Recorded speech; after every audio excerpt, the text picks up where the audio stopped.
Olá, tudo bem? O meu nome é Tito Cardoso, sou graduado em Educação Física, mestre pela Universidade Federal de Minas Gerais e hoje apresentarei uma aula para a Aprobare, curso preparatório para concursos. Nessa aula discutiremos a educação física no Brasil, sua história. Essa aula faz parte do preparatório para o concurso para professor de Educação Básica e Educação Física do edital de CEPLAG, Secretaria de Educação, no número 3 de 2023. A educação física no Brasil possui uma história rica e diversificada, que se estende desde suas origens até os dias atuais. Ao longo dos anos, essa disciplina passou por transformações importantes, que refletem suas mudanças sociais, políticas e pedagógicas. Considerando o Brasil colônia dos anos de 1500 até 1822, a mais antiga informação sobre educação física em terras brasileiras vem do ano de sua descoberta, que ocorreu em 1500. Desde um relato de Pero Vaz de Caminha, que em suas correspondências ele descrevia indígenas dançando, pulando, girando, se divertindo ao som de uma gaita tocada por portugueses. De acordo com o autor J.J. Ramos, em seu livro Os Exercícios Físicos na História e na Arte, isso de 1982, isso foi certamente a primeira aula de ginástica e recreação que foi registrada na história do Brasil. De forma geral, nós sabemos que as atividades físicas realizadas pelos indígenas durante o período colonial brasileiro estavam mais relacionadas a aspectos da cultura primitiva que havia naquela população. Possuíam características naturais, como brincadeiras, caça, pesca, natação e locomoção. Também as utilitárias, como o aprimoramento das atividades de caça, de agricultura e etc. As guerreiras, como proteção de suas terras, entre outros fatores, como as guerras que ocorriam. Recreativas e religiosas, como danças, agradecimento aos deuses, festas, encenações, etc. Durante o período colonial surgiu a capoeira, uma atividade vigorosa, criativa e ritma, praticada principalmente nas senzalas, especialmente no Rio de Janeiro e na Bahia, principalmente pelos povos escravizados. Dessa forma, podemos destacar que no Brasil colonial, as atividades físicas realizadas pelos indígenas e escravos representavam os primeiros elementos da educação física no país, como uma expressão de sua cultura, tanto a trazida da África, quanto a que ocorria no nosso próprio país antes da invasão portuguesa. Por outro lado, durante o período colonial, a educação física no Brasil também era voltada principalmente para a formação militar, isso um pouco mais à frente, também no período colonial, e tinha como objetivo preparar os jovens para a defesa do território. As práticas físicas eram baseadas em exercícios militares e treinamentos de combate, e a influência europeia, como sempre, se fazia presente. No Brasil Império, que foi de 1822 até aproximadamente 1889, no começo do desenvolvimento cultural da educação física no Brasil, embora não tenha ocorrido de forma muito clara, teve um papel inicial durante o período imperial. Foi na época que surgiram os primeiros tratados sobre educação física. No século XIX, com a chegada da família real ao Brasil, houve uma maior influência europeia na educação física.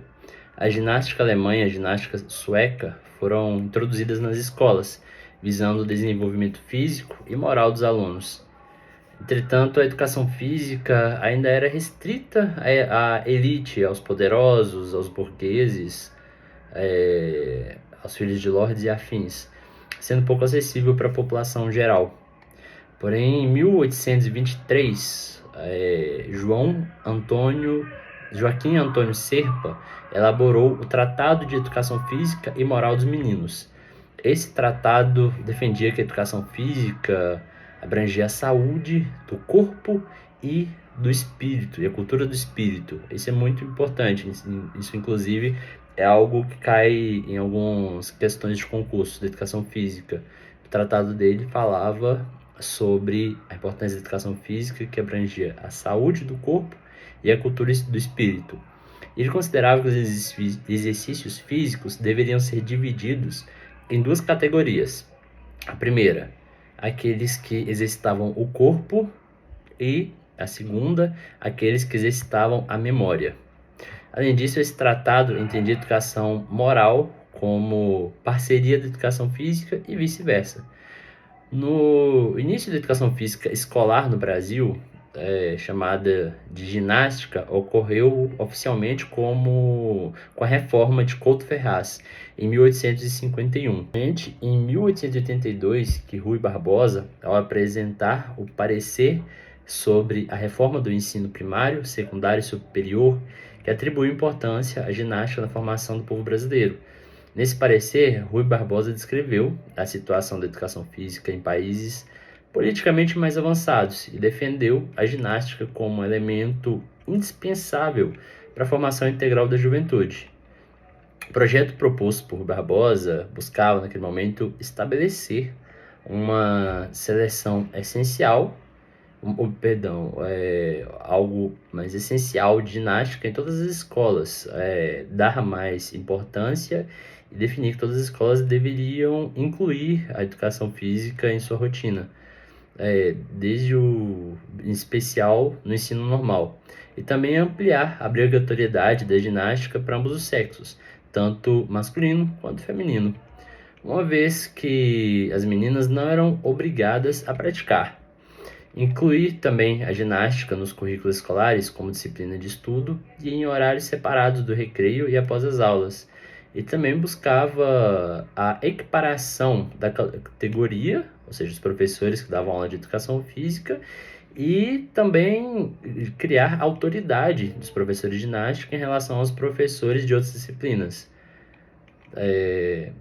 Porém, a implementação da ginástica nas escolas ocorreu no começo só em uma parte do Rio de Janeiro, que era a capital da República, e nas escolas militares, somente algum tempo depois que isso foi disseminado pelo restante do país. Já no Brasil República, que foi de 1890 a 1946, foi somente no século XX que a educação física começou a se expandir e se democratizar no Brasil. Foram criadas as primeiras escolas de educação física, surgiram novas abordagens pedagógicas e a valorização da cultura corporal brasileira. A partir da década de 1930, com a influência do movimento da Escola Nova, a educação física passou a ser vista como meio de formação integral do indivíduo, valorizando não apenas o aspecto físico, mas também o social, emocional e cognitivo. A educação física no período da República do Brasil pode ser dividida em duas fases. A primeira fase abrange o período de 1890 até a Revolução de 1930, que levou à posse do presidente Getúlio Vargas, e a segunda fase compreende o período pós-Revolução de 1930 até 1946. Na primeira fase da República do Brasil, a partir de 1920, outros estados da federação, além do Rio de Janeiro, começaram a implementar suas reformas educacionais, passaram a incluir a ginástica nas escolas. Além disso, também surgiram diversas escolas de educação física, com foco principal na formação militar. Porém, a segunda fase da República no Brasil, após a criação do Ministério da Educação e Saúde, foi a partir daí que a educação física começou a ganhar destaque nos objetivos do governo.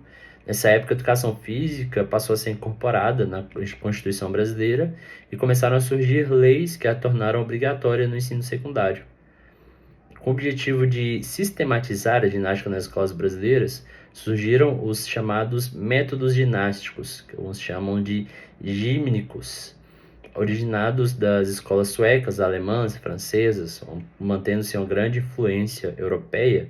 Esses métodos conferiam à educação física uma perspectiva, como podemos dizer, eugênica, higienista, militarista, no qual o exercício físico deveria ser utilizado para adquirir e manter a higiene física e moral, isso é chamado de higienismo, preparando os indivíduos fisicamente para o combate militar mais especificamente, nisso o militarismo.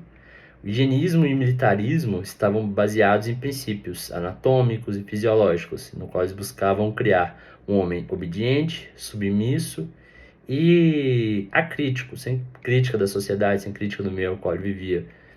Isso em relação à realidade brasileira. Pessoas basicamente doutrinadas. O Brasil contemporâneo foi de 1846 até 1980, um período que abrange o pós-Segunda Guerra Mundial, até meados da década de 1960, mais especificamente por volta de 1964, com o início do período da ditadura militar no Brasil. A educação física nas escolas mantinha um caráter, assim, mantendo aquele termo, de gímnico e calistênico da República Brasileira. Com a ascensão dos militares do poder do executivo brasileiro, houve um crescimento repentino do sistema educacional. Nessa época, o governo planejava utilizar as escolas públicas e privadas como um veículo de propaganda do regime militar. Foi durante o regime militar, entre as décadas de 1960 e 1980, a educação física passou a sofrer influências autoritárias e nacionalistas. Eles tinham ênfase nos esportes de alto rendimento e na forma dos atletas, na formação dos atletas, na competitividade, na demonstração do poder. Nessa época, o governo investia consideravelmente no esporte, buscando transformar a educação física em um pilar ideológico. Isso por meio do sucesso em competições esportivas de alto rendimento.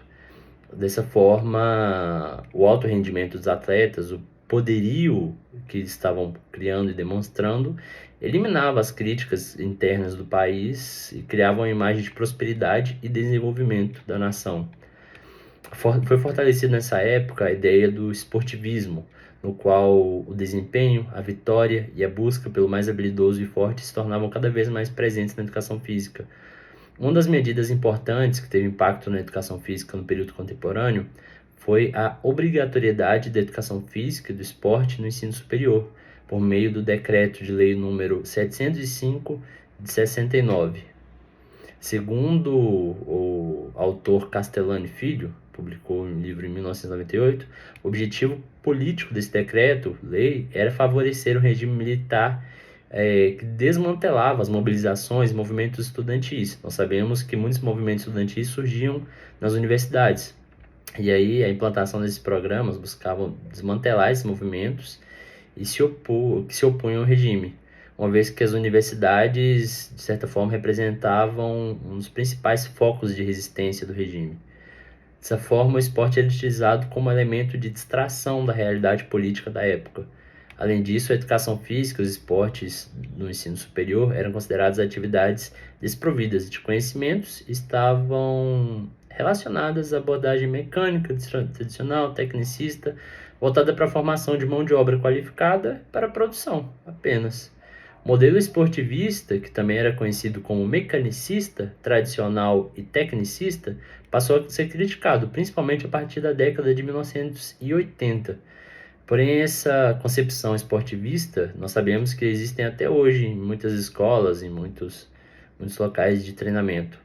E a partir da redemocratização do país, que ocorreu na década de 1980, surgiram novas perspectivas pedagógicas que buscavam uma educação física mais inclusiva, mais crítica e mais reflexiva. A educação física na atualidade, a partir de 1980, sabemos que a educação física, ao longo da sua trajetória, deu prioridade a conteúdos mais ginásticos e esportivos, em dimensão quase que exclusivamente prática. O importante era o saber fazer, e não o saber sobre a cultura corporal ou como deveriam ser os movimentos, sobre o porquê exatamente. Durante a década de 1980, a resistência à visão biológica da educação física foi criticada em relação ao domínio de outros conteúdos esportivos. Atualmente, coexistem na educação física diversas concepções, modelos, tendências, abordagens que tendem a romper com o modelo mecânico, esportivo e tradicional que anteriormente era associado aos esportes. Entre essas diversas concepções pedagógicas, podemos mencionar a psicomotricidade, a desenvolvimentista, a chamada saúde renovada, as críticas e, mais recentemente, os chamados Parâmetros Curriculares Nacionais, os PCNs. A concepção pedagógica da psicomotricidade foi divulgada inicialmente em programas escolares especiais, voltados para o atendimento de alunos com deficiência motora e intelectual. É o primeiro movimento mais articulado que surgiu a partir da década de 1970, e ele era em oposição aos modelos pedagógicos anteriores, conforme já discutimos. A concepção psicomotricidade tem como objetivo o desenvolvimento psicomotor, e ele extrapola os limites biológicos e de desempenho corporal. Ele inclui e valoriza o conhecimento de ordem mais psicológica. Para isso, a criança deve ser constantemente estimulada a desenvolver a sua lateralidade, a consciência corporal, a coordenação motora, entre outros elementos. Porém, essa abordagem pedagógica tende a valorizar o fazer pelo fazer, e ele não evidencia tanto o motivo de se fazer e de como fazer. Já o modelo desenvolvimentista busca proporcionar ao aluno condições para que seu comportamento motor seja desenvolvido, oferecendo a ele experiências de movimentos adequados às diferentes faixas etárias, ou seja, ensinar a fazer. Ter, de certa forma, um cuidado com como isso é realizado. Esse modelo pedagógico cabe aos professores observarem de forma sistemática o comportamento dos alunos, no sentido de verificar, de observar em que fase de desenvolvimento motor eles se encontram, localizar os erros, os equívocos dos alunos e oferecer informações e correções para que esses equívocos, para que esses erros sejam superados. Basicamente, ensinar como se mover, como as coisas devem ser feitas. A perspectiva pedagógica chamada saúde renovada, diferente das anteriormente mencionadas, tem por finalidade, às vezes até única, de ressaltar os aspectos conceituais acerca da importância de se conhecer, adotar e seguir conceitos relacionados à aquisição de uma boa saúde. Basicamente voltada, considera a educação física como um meio de obtenção de saúde, de boa saúde.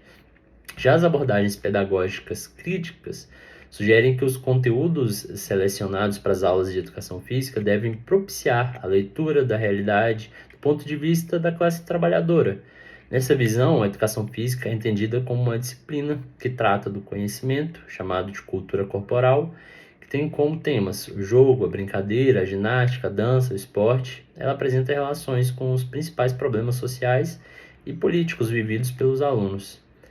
Em 1996, com a reforma dos parâmetros curriculares nacionais, foi ressaltada a importância da articulação da educação física entre o aprender a fazer, o saber por que se está fazendo e como relacionar esses dois saberes.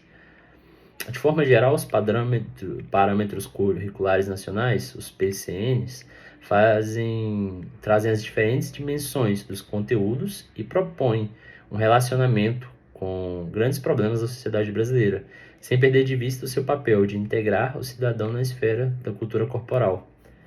Atualmente, a educação física no Brasil busca promover a formação integral dos alunos, valorizando a diversidade cultural, a saúde, a inclusão, a cidadania.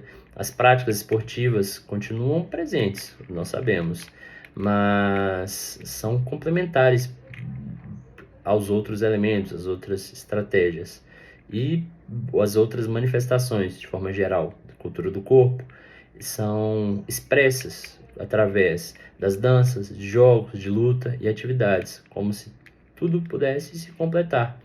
Os parâmetros curriculares nacionais buscam a contextualização dos conteúdos da educação física com a sociedade em que nós estamos inseridos, devendo a educação física ser trabalhada de forma interdisciplinar, transdisciplinar e por meio de temas transversais, favorecendo o desenvolvimento da ética, da cidadania e da autonomia. Dessa forma, nós podemos concluir que a educação física no Brasil evolui ao longo dos anos, supera limites, supera desafios e se adapta às demandas da sociedade. Hoje, nós sabemos da sua importância na formação dos indivíduos, a contribuição para o desenvolvimento físico, cognitivo, emocional e social dos alunos. Com uma visão mais ampla e inclusiva, a educação física continua a se reinventar e nós profissionais também continuamos a nos reinventar e nos adaptar. buscamos sempre promover a educação de qualidade para formar e para criar cidadãos conscientes e ativos na nossa sociedade. E é isso, deixo a seguir a bibliografia, as referências dessa apresentação e nos vemos na próxima aula. Muito obrigado.